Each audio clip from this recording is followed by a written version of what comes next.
Dans le grotte del Drac, une attraction inattendue au fond du gouffre, c'est soudain la merveilleuse surprise de l'eau douce, où des barques illuminées donnent des sérénades vénitiennes. Cela suffirait à nous réconcilier avec la vie.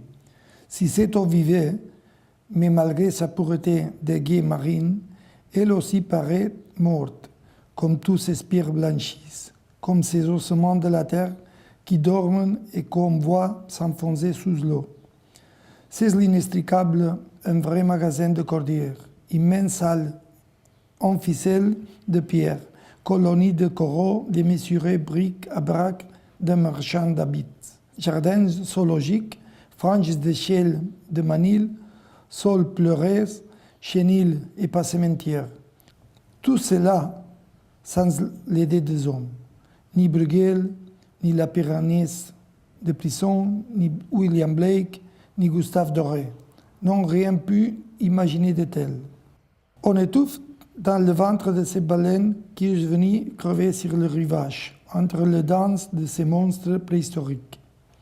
Parmi ces larmes gelées qui nous surplombent comme la glace sur le toit des chalets suisses.